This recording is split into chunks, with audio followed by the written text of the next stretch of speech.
Hey everyone, Chris James here again. So I want to just talk a bit more about the question, what is astrology?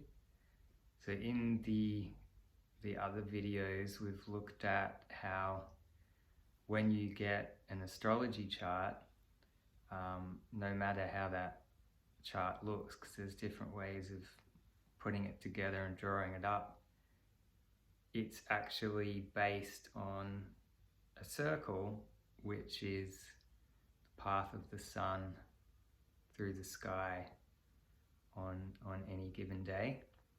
So we end up with the circle is created by the sunrise position, which goes up to the midday position, down to the sunset position, and keeps going at night time to the midnight position. So the four directions of the circle are created by sunrise, sunset, midday and midnight. And that's what the astrology chart physically is. So that's why we've been talking about that. So what we're going to go into next in this video is the fundamental aspects within that. So obviously within astrology we've got 12 zodiacs or star groups, and in the form of astrology I'm doing, which is Hindu or Vedic astrology, there's 9 planets. But I want to take a step back from that and look at what's next after what we've already discussed. So what astrology is primarily based on is when you're looking at what's my astrology signs, is 3 things. Is the ascendant that you were born in, the moon, the nature of your moon, where it's placed, and the moon signs you're born in, and the nature of the sun, where that's placed, and the sun sign you're born in. So in Hindu or Vedic astrology, that's actually the order we look at them as well, in terms of how important they are. So the ascendant is of primary importance, the moon secondary, and the sun the third. So once again, when we're talking about the ascendant, the way that's created for you is that whenever you were born, where the sun rises in the eastern horizon, that position in the sky, when you were born, the zodiac sign that was there. So it takes about 2 hours to go through each sign. So let's say that it was Cancer, the sign Cancer. So that's what makes your ascendant. Now the reason that is of primary importance in the Vedic sciences, well, firstly it's because it means that your incarnation or your life is defined primarily by that zodiac sign. Because if your ascendant is there, it means that your descendant, or the opposite side, the sunset position in the zodiac, it's going to be Cancer, Capricorn, opposing each other. So it takes that essential zodiac, which is always starts with Aries and goes all the way through and comes back, which is what we use to measure what's going on in the collective world and transits and predictions and all that gets modified by your particular ascendant. So the whole wheel of the zodiac shifts and molds around to fit who you are in particular with regards to where everything's placed. So that's very important in terms of the Vedic way of looking at things, because it means that different aspects within that are governed by different signs, and that's a huge part of this type of astrology. But what it also means is that the way it's looked at is that astrology is about the idea that you are the sky, or your sunrise position, your own ascendant, is your particular expression. So if you look at Cancer in our example, that particular sign is known for being emotional and liking to have its shell and its comfort zone and these kind of things. Now, one of the reasons for that is that it is a water sign. So unlike Capricorn, its opposite, which is an earth sign, any water sign is going to have an emotional undercurrent to its expression, because that's the nature of water, is in feeling. It's the parts of us that are emotional and very earth-based and empathic, empathetic and things like this, which Cancer is known for. And yeah, so there's all of that. There's that to it. But there's also the other aspect within Vedic astrology where some of you might, who are into yoga and Ayurveda and things like that, might know a little bit about this, but the different doshas, that there's different elemental expressions within the ways our bodies are made up, and it's seen in this system that your ascendant usually has a lot to do with shaping that, because your particular expression it's your soul's incarnation into this life, but it's also the elemental forces that construct your very physicality. So in relation to Cancer and any other water sign or earth sign, you're often looking at a kapha constitution, or a more kind of fleshy, filled out type of body type. So that's the second reason why the ascendant is seen as so important. And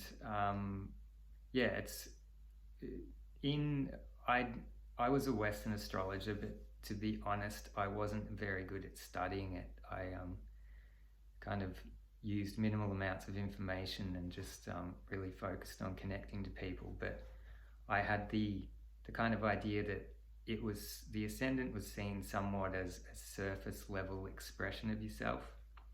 I don't know how true that is, but it's definitely in the case of Hindu astrology, it's not surface level, but it is how you appear, because it's your elemental makeup or your physicality.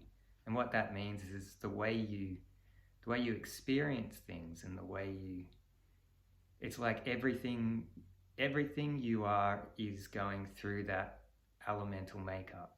Like with regards to Cancer, for example, it's very hard, for example, for Cancerians to think logically and clearly and things like that in a general sense, because there's so much emotional weight to their expression.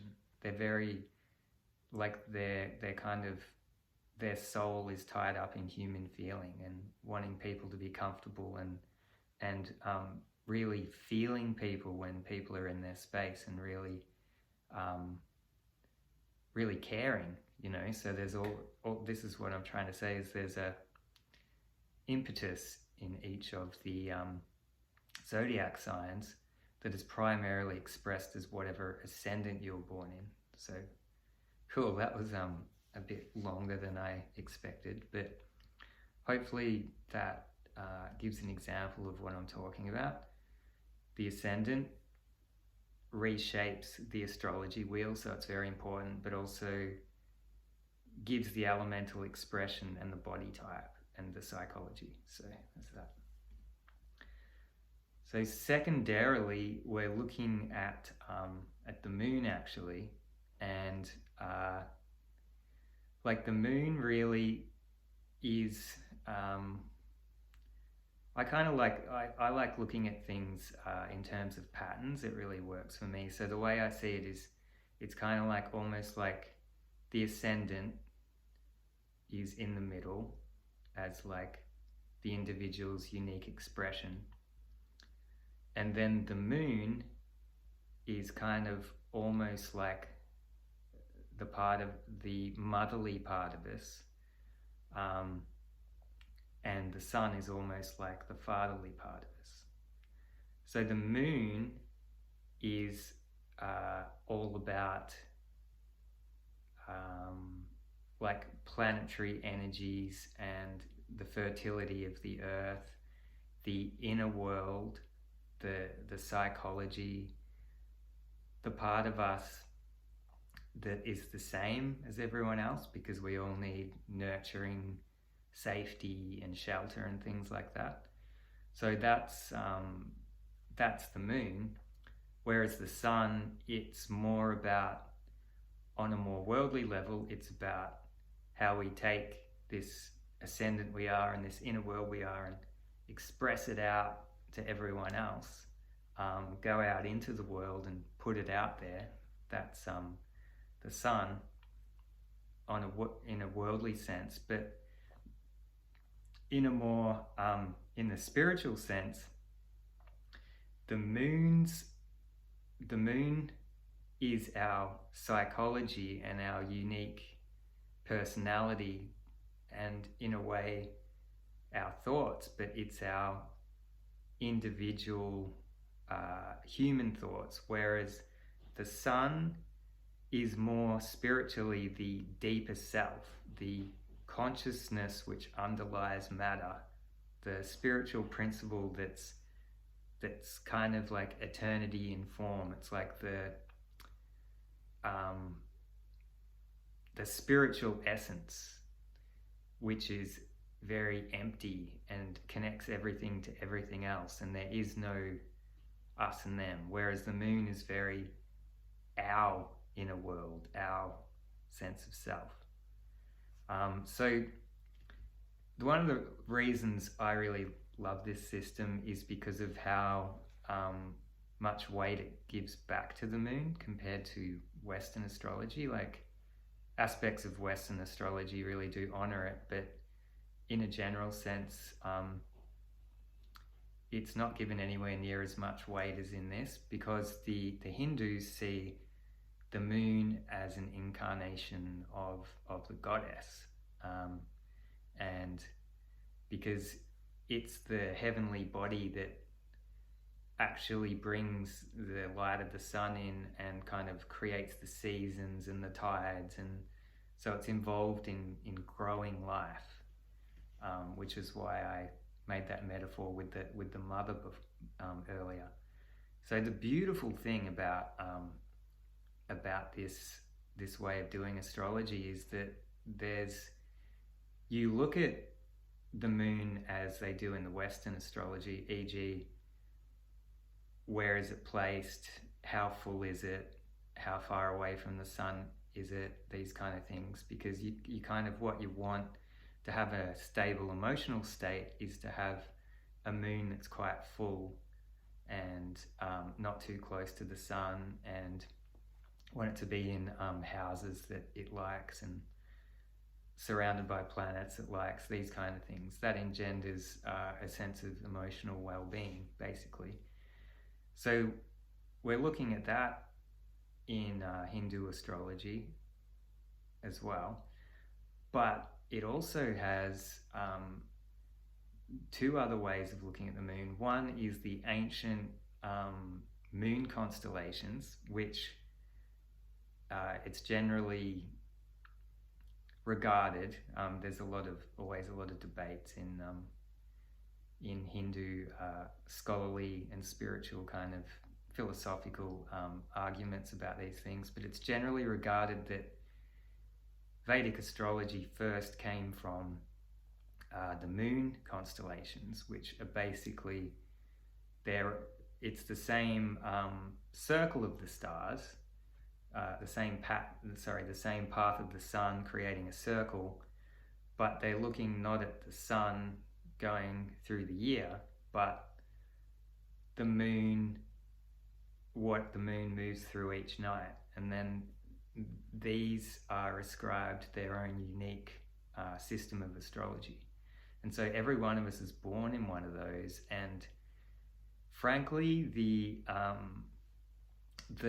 insights from knowing that information is just, to me, almost like mind-boggling and just like, wow, profound. Like not only does it really govern who the person is and what their journey in this life is, and give you that information, and talk about what they're kind of archetypally expressing in the world and things like that. It also governs what are called the dashas, or the planetary periods that exist in Vedic astrology that are like the kind of core of transits, or looking at planetary influences through the lifetime. And these things are just like, seriously, just incredible.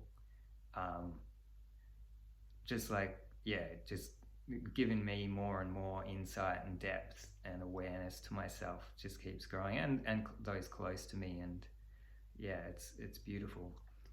So they're actually called the nakshatras, Nakshatras, is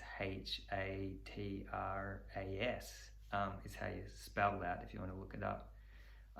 And yeah, they're incredible. That's the moon signs. As well as that, which is one of the things that I teach workshops in sometimes, is the phases of the moon. So each month the moon waxes and wanes, and in the Hindu way of looking at it, goes through like 15 phases on the way up and 15 on the way down. And so the nakshatras are kind of like, you know, the kind of the zodiac type system of, oh, you're born then and this is your nature, and it's very kind of specific to the energies that are expressing at that time. Whereas the phases of the moon, it's very emotion feeling based. It's saying that when the moon is full and when the moon is empty, the emotional energies are actually opposite to each other. And when the moon is almost full, there's a real intense emotion, because the sense of completion is so close, it's within grasp, but it's not quite there. So there's an intensity to that. When the moon's just been empty, or the new moon, dark moon, and it goes to just starting to go up again, there's also a feeling to that of, oh, it's a whole new thing starting, it's a new cycle. So the moon phases, they're used in Hindu culture a lot to look at good timing to do different things, and which day is good for fasting and which days are good for doing business and things like that. But when I'm doing charts, I'm also looking at what your moon phase is that you were born in, and how that shapes your psychology. Because when it comes to refining relationships and understanding yourself, what you're looking for in a relationship, and if you're in a partnership, what that person is and what they're looking for.